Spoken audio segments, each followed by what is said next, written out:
알아두면 유익한 IT 이슈들을 속속 소개해드리는 IT 본부 시간입니다. 김덕진 IT 커뮤니케이션 연구소장 나오셨습니다. 어서 오십시오. 네, 안녕하세요. 반갑습니다. 김덕진입니다. 네. 자, 지난주에도 상당히 유튜브 관련된 라이브 커머스 내용 정말 흥미로웠고 네. 저도 이제 유튜브 쇼핑에 대해서 어떤 내용인가 좀 관심을 가지게 되더라고요. 네네네. 상당히 또 그래서 고기 먹방 준비하고 계시나요? 자꾸 저 다이어트 중이에요. 예, 알겠습니다. 네. 같이 다이어트 하시죠.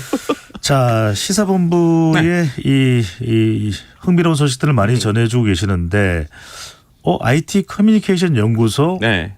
이게 좀 이름이 달라진 것 같아요. 네, 회사명을 좀 바꿨습니다. 요즘에 네. 워낙 이 IT랑 이 커뮤니케이션이 진짜 필요한 시기인 것 같아요. 그래서 네. 정말 기술이 단순히 기술에만 머물러 있는 게 아니라 뭐 정치, 사회, 문화, 경제 다 영향을 미치다 보니까 이 부분을 조금 더 잘 말씀드릴 수 있지 않을까. 그래서 과감하게 연구소 이름 좀 바꾸고 IT 커뮤니케이터로서 본격적으로 좀 활동을 해보려고 네, 합니다. IT 커뮤니케이션 네. 연구소 김덕진 소장인데 아니 보통 이런 게 이름 바꾸고 이러면 좀 떡도 돌리고 하잖아요.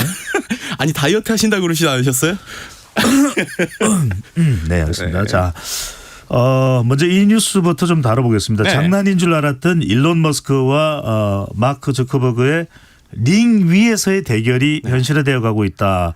아는 분들은 아실 텐데 구체적으로 어떤 내용입니까? 네, 그러니까 이게 뭐냐면 마크 주커버그 저는 처음에 이게 가짜 뉴스인 줄 알았거든요. 예. 근데 가짜 뉴스가 아니라는 거예요. 일론 머스크 테슬라 최고 경영자랑 마크 주커버그 메타 CEO죠. 우리가 페이스북으로 알고 있는 이 두 사람의 UFC 맞대결이 가능성 있다. 이렇게 관심이 쏟아지고 있는 거예요. 그러니까 입씨름이 아니라 치고받고 싸운다는 이야기인 거죠. 네, 옥타곤에서 대결을 한다. 뭐 이런 건데요. 그래서 뭐 현지에서 미국에서는 계속 뭐 예측이 나오고 있는 게 이 두 사람이 정말로 옥타곤에서 대결하면 이제 방송 수입, 흥행 수입이 약간 1조 3천억 정도 될 거다. 와. 네, 그만큼 이제 전 세계 거의 손꼽는 부자들끼리의 정말 치고받는 경기를 UFC에서 하면 유료 시청료가 엄청날 것이다.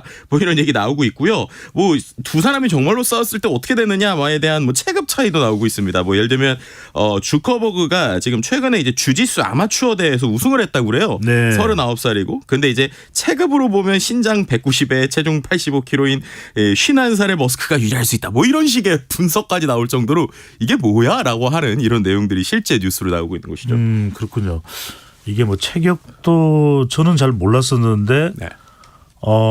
신장 1m 90cm, 체중 85kg 외형상으로 보면은 일론 머스크도 상당히 거구네요. 아, 그렇죠. 네.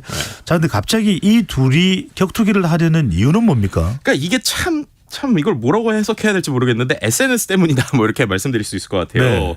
네. 실제로 최근에 우리가 아시다시피 이제 일론 머스크가 트위터를 인수를 했죠. 그리고 뭐 그 전부터도 워낙 일론 머스크가 이 트위터에서 여러 가지 이야기들을 했었잖아요. 근데 이번에 마크 주커버그가 이 트위터 비슷한 서비스라고 볼 수 있는 스레드라고 하는 서비스를 메타에서 출시할 것으로 좀 예상이 되고 있습니다. 이제 그랬더니 한 트위터 이용자가 일론 머스크한테 이렇게 쪽지를 보낸 거예요. 스레드라고 하는 이 서비스가 나오면 트위터의 라이벌이 될 것인가요? 이렇게 물어봤더니 일론 머스크가 아유 무서워 죽겠네 이렇게 댓글을 실제로 달았다고 합니다. 그래서 거기에 있어서 다른 이용자가 조심해라 마크 주커버그 주짓수 하고 있다 이렇게 또 댓글을 달았다고 그래요. 그랬더니 일론 머스크가 거기다 또 댓글을 뭐라고 달았냐면 나는 케이지 파이트 그러니까 철장에서 싸울 준비가 돼 있다 이렇게 얘기를 한 거예요.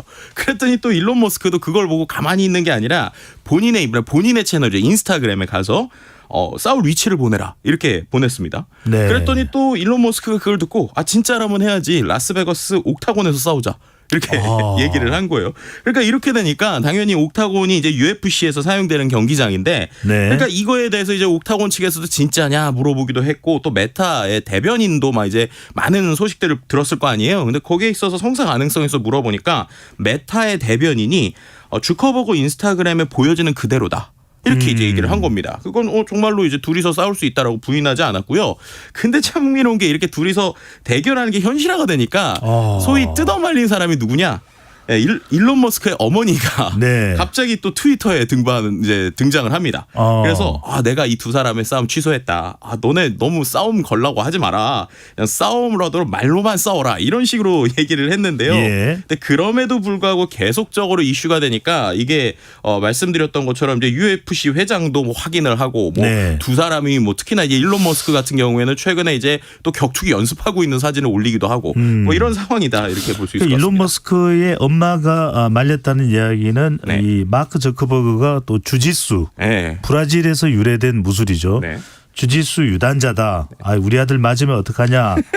자, 51세의 머스크, 39세의 저커버그. 네. 세계의 대결이 될 거다 이런 이야기가 나오는데 실제 이 두 사람 사이가 또 악연이 예전부터 이어져 왔다면서요. 네, 맞습니다. 이제 서로가 조금 어떻게 보면 거슬렸던 두 명의 천재라고 볼 수 있을 것 같아요.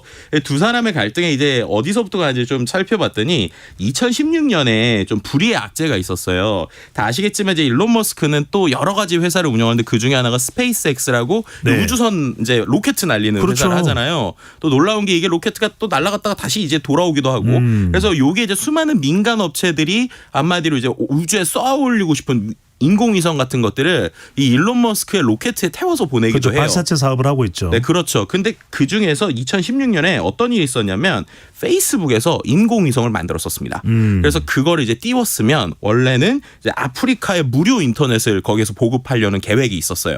근데 그게 아까 말씀드린 스페이스X의 로켓에 탑재가 됐었습니다. 근데 그때 그게 폭발을 했어요. 네. 그러니까 이게 참 일론 머스크의 로켓에 네. 그 주커버그가 만든 이 인공위성이 탑재가 됐는데 그게 폭발하는 바람에 네. 결국에는 이제 인공위성을 못 띄웠고요. 뭐 안타까운 사고이긴 한데 그걸 뭐 또 스페이스X 일론 머스크가 일부러 고의적으로 그렇게 했을 리는 없을 텐데. 그렇죠. 근데 이제 이런 것들이 이제 어떻게 보면 소위 시발점이 될 수 있다고 하는 게 2017년에 네. 또 이제 그때부터 이제 공개적으로 부딪히기 시작을 합니다. 2017년에 인공지능의 위험성을 두고 SNS에서 설전이 일어났었어요. 예. 근데 그때 또 그 다음에는 페이스북의 대규모 정보 유출 사태가 있었거든요. 그때 이제 몇몇 기업에서 페이스북 계정 삭제 운동이 벌어졌습니다. 근데 또 이때 일론 머스크가 테슬라 그리고 스페이스X의 계정을 페이스북에서 없앴어요. 네, 그러니까 결국에 이랬고 또 이제 월스트리트저널에서 이제 일론 머스크와 인터뷰를 했는데 전기차와 로켓 같은 걸 개발한 게 일론 머스크잖아요. 근데 네. 주커버그는 어떻게 보면 서비스 만드는 사람이잖아요.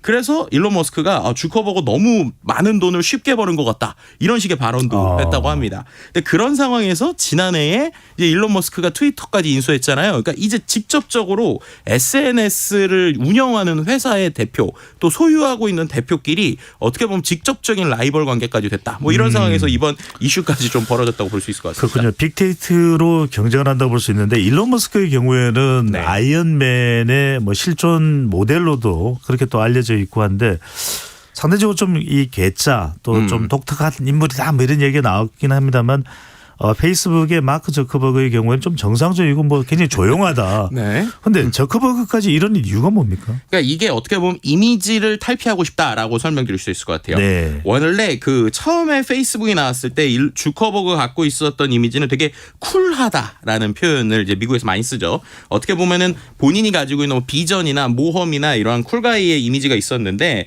이 부분이 앞서서 말씀드린 대로 이제 작년 2018년, 2016년에 이럴 때 페이스북에 여러 가지 이슈가 있었어요. 예를 들면 2016년에 대선 앞두고 미국 대선 그때 이제 케임브리지 애널리티카라는 회사가 페이스북에서 5천만여 명의 개인정보 빼냈다. 이것 때문에 이제 상당히 스캔들도 일어나고 여러 가지 시끄럽기도 했죠. 네. 그리고 최근에 보면은 이제 메타라고 이름을 바꾸기 직전 페이스북에서 뭐 여러 가지 이제 스캔들이나 루머에 좀 휩싸였었습니다. 제일 대표적인 게 10대들이 인스타그램을 통해서 여러 가지로 안 좋은 영향을 미치고 있는 것을 알고 있음에도 불구하고 인스타그램 별도 10대용 서비스를 만들려고 한다. 뭐 이런 뉴스들 나왔고 뭐 개인정보에 대한 여러 가지 이슈들로 내부 직원이 폭로하고 이런 일들이 있었거든요. 근데 그런 타이밍에 이제 회사명을 메타로 바꾸면서 메타버스에 대해서 뭐 올인하겠다라고 얘기했지만 몇몇에서는 이미지 훼손이다 이런 얘기가 많이 나왔었거든요. 근데 그런 상황에서 결국에는 대표인 마크 주커버그 이미지가 예전보다 좋지 않은 상황에서 이런 걸 통해서 야 나는 이렇게 또 힘도 세고 또 여러 가지로 이렇게 어떻게 보면 에너제틱하고 이런 모습을 좀 보여주기 위해서가 아니냐라고 이제 이야기하는 사람도 있고요. 그다음에 또 한 가지 말씀드렸던 이제 새로운 서비스를 이제 띄워야 되는 상황이다. 뭐 이런 것들이 같이 좀 복합된 상황이라고 볼 수 있습니다. 그렇군요. 일종의 이제 빅데이터 전쟁을 벌인다라고도 볼 수 있는데 궁금한 것 중에 하나가 이제 이 이슈의 이제 좀 처음 원인이 된 이야기. 저커버그가 트위터와 비슷한 SNS 서비스 스레드라고 그랬네요. 네네네. 근데 이 서비스는 어떤 서비스입니까? 마크 저커버그는 이미 페이스북도 있고 인스타그램도 있는데 유튜브도 사실은 유튜브는 구글이기 때문에 다른 회사고요. 네네네. 자 그러면 이 서비스들 네. 이미 가지고 있다는 이 내용도 대체로 어떤 내용들이길래 이렇게 경쟁이 또 뜨겁게 붙고 있는 겁니까? 네, 그러니까 말씀드린 대로 아직은 이게 완벽한 서비스가 나오진 않았기 때문에 어떻게 나올지에 대해서 여러 사람들의 예상이 있긴 한데 네. 거의 대부분 예상하는 게 트위터와 비슷한 형태로 글을 좀 길게 쓸 수 있는 근데 모양은 인스타그램스러운 그러니까 인스타그램이 이미지를 중심으로 하잖아요. 근데 이제 글을 좀 여러 가지 쓰는데 인스타그램의 비슷한 형태가 될 것으로 예측을 하고 있어요. 네. 근데 굳이 이런 걸 왜 만들까? 두 가지로 좀 해석해 볼 수 있을 것 같은데요. 첫 번째는 그만큼 이제 기존에 있었던 소셜 미디어들의 이미지를 탈피해야 되는 시대가 왔다라는 겁니다. 이게 무슨 말이냐면 우리나라에서는 소셜 네트워크 서비스라고 하잖아요. 근데 전 세계적으로는 대부분 소셜 미디어라고 하거든요. 그러니까 미디어에 방점을 두고 있어요. 그래서 예를 들면 지금 유튜브도 그렇죠. 개인 인플루언서, 개인이 실제로 어떤 뉴스를 내보내면 그걸 사람들이 많이 보잖아요. 근데 이미 이제 글로벌적으로는 그런 어떤 움직임이 있다는 것이죠.